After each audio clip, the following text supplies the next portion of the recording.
BA भाग द्वितीय वर्ष के द्वितीय प्रश्न पत्र एकांकी संग्रह के अंतर्गत आज हम श्री सुरेंद्र वर्मा द्वारा लिखित हरिदास के घंटे भर के अंतर्गत हम इस एकांकी के उद्देश्य, इस एकांकी के नामकरण औचित्य आदि पर अध्ययन करेंगे।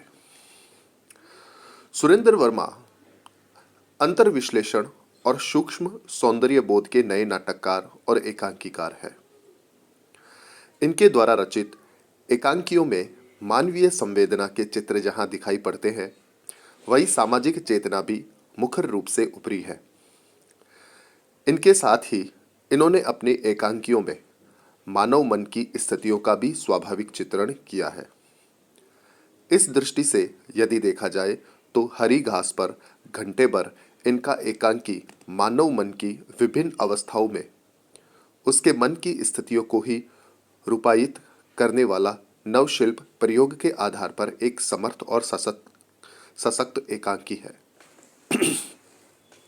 हरी घास पर घंटे भर शीर्षक एकांकी में एकांकीकार सुरेंद्र वर्मा ने व्यक्ति के जीवन की 3 अवस्थाओं के दाम्पत्य जीवन के साथ जीवन खंड दृश्य के रूप में चित्र उभारे हैं। पहला जोड़ा युवक युवती है जो पार्क की हरी घास पर बैठकर अपनी अवस्था में समाये उत्साह और उल्लास के बीच कोरी कल्पनाओं के साथ भावनाओं में बहकर मन आनंदित करने वाली बातें करते हैं। इनकी छोटी छोटी बातों में नव दंपति की भावनाओं की जहां उमंगे समाई हुई है, वही यह जोड़ा आपस में भविष्य की सुखद कल्पनाओं के बीच मिलकर निर्णय लेते हैं। इनकी बातों में गंभीरता नहीं है और न चिंता का कोई भाव समाया हुआ है।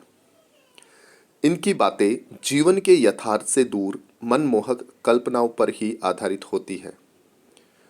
उनकी बातों में रोमांस भी होता है तो दफ्तर के बीच गुजरने वाले वातावरण की स्निग्धता भी होती है। दूसरे जोड़े के रूप में प्रौढ़ दंपति है जो पार्क में फैली हरी घास पर बैठकर संध्याकालीन वातावरण में गृहस्थ जीवन से जुड़े दायित्वपूर्ण कार्यों के निर्वहन के संबंध में आपस में मिलकर बातें करते हैं। उनकी बातों में घर गृहस्थी की चिंता की ही प्रधानता है। वे दोनों आपस में बैठकर कभी बीमे की किस्त भेजने, तो कभी बिजली का बिल भरने, तो कभी पंखे और प्रेस सुधरवाने के संबंध में बात करते हैं। उनकी बातों में घर गृहस्थी का ही वातावरण समाया हुआ है। वे गृहस्थी में फंसे होने के कारण और कोई दूसरी बातें ही नहीं कर पाते। इन बातों के साथ ही बच्चों के भविष्य को बनाने की भार भी उनके प्रौढ़ कंधों पर टिका हुआ है। वे बच्चों की पढ़ाई, नौकरी और विवाह आदि के संबंध में भी बातें करते हैं।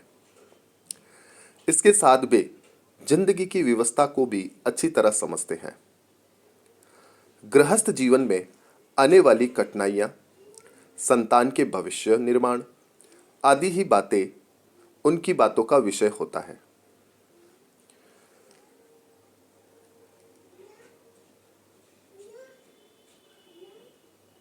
वे बच्चों की पढ़ाई, नौकरी और विवाह आदि के संबंध में भी बातें करते हैं। इसके साथ वे जिंदगी की व्यवस्था को भी अच्छी तरह समझते हैं। गृहस्थ जीवन में आने वाली कठिनाइयां, संतान के भविष्य निर्माण आदि ही उनकी बातों का विषय है। उनकी बातों में उत्तरदायित्व निर्वहन ही प्रमुख विषय के रूप में समाया हुआ है।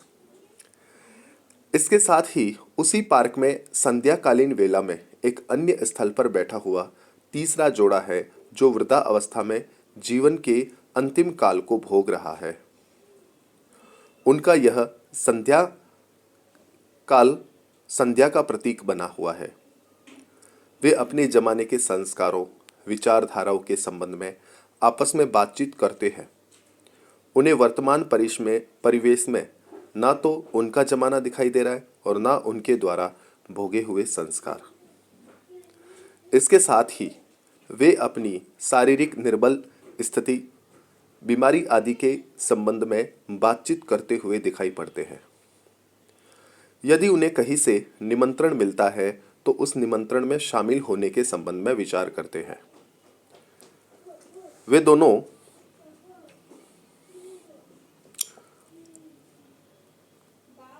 निमंत्रण में शामिल होना तो चाहते हैं, पर शारीरिक दुर्बलता के कारण सफर की जिंदगी की चिंता करते हैं। इसके साथ ही वे अपनी बीमारियों के संबंध में भी बात करते हैं। इसी बीच ही वे वृद्ध दंपति अपने भूतकाल की बातों को याद करते एक दूसरे के प्रति सहानुभूति और आभार जताने लगते हैं। उन दोनों के बीच का प्रेम गहरा अनुबंध है। तभी तो वृद्धा की कामना है कि वह वृद्ध के कंधे पर अर्थी पर चढ़े। यह उसकी अंतिम लालसा है, जो एक परंपरागत पत्नी की होती है। इसके साथ ही वे दोनों अपने नाती पोतों के भविष्य के प्रति भी चिंतन करते हैं और चिंता करते हैं। इन सभी विषयों से संबंधित बातें वे आपस में बैठकर पार्क की हरी घास पर ही करते हैं। उनकी बातों में अनुभव है, संस्कारों का चिंतन है, दायित्व निर्वहन में समाई चिंता है। अतः इन सभी प्रकार की व्यंजनाओं के कारण ही हरी घास पर घंटे भर एकांकी का नामकरण सर्वथा उचित, संक्षिप्त और रोचक उद्देश्य से अभिव्यक्ति में सफल हुआ है। यहाँ पर 3 प्रकार के जोड़े हैं, है ना, जिसमें हरी घास पर घंटे भर सुरेंद्र वर्मा का नवीन कथ्य रंगमंच विधान तथा नई प्रयोग दृष्टि से एक उद्देश्य प्रधान एकांकी लगती है। यदि देखा जाए तो प्रत्येक रचना अपना कोई ना कोई उद्देश्य पाठक या दर्शकों के सामने प्रस्तुत करती है। इस दृष्टि से एकांकीकार भी विभिन्न चरित्रों के संवादों के माध्यम से अपने विचारों को अभिव्यक्त करता है। कथा वस्तु के अनुसार ही एकांकी रचना के विभिन्न उद्देश्य होते हैं। संक्षेप में, एकांकी में विषय और कथानक के आधार पर उसके उद्देश्य की व्यंजना करनी होती है और इस एकांकी का कथानक सामाजिक जीवन से जुड़ा हुआ है। समाज और परिवार में रहकर मनुष्य जीवन की विभिन्न अवस्थाओं में किस प्रकार की मानसिक स्थिति से होकर गुजरता है, इस अवस्था विशेष में उसकी चिंतन किस प्रकार का रहता है के रूप में इस एकांकी की अभिव्यक्ति प्रस्तुत एकांकी में की गई है, जिसमें युवक युवती के रूप में उद्देश्य कथन अलग है। उसी प्रकार अधेड़ पुरुष और स्त्री के रूप में उद्देश्य अलग है और इसी तरह से वृद्ध और वृद्धा के रूप में उद्देश्य कथन अलग रूप से प्रस्तुत किया गया है। इन सभी विवेचन के आधार पर ही कहा जा सकता है कि हरी घास पर घंटे पर एकांकी का उद्देश्य कथन की दृष्टि से अपने आप में पूर्ण रूपेण समर्थ है, क्योंकि व्यक्ति के विभिन्न अवस्थाओं में गुजरने पर किन किन भावनाओं, स्थितियों, परिस्थितियों का सामना करना पड़ता है और जूझना पड़ता है और संघर्ष करना पड़ता है, इन सब की अभिव्यक्ति ही उद्देश्य कथन के रूप में दृष्टव होती है।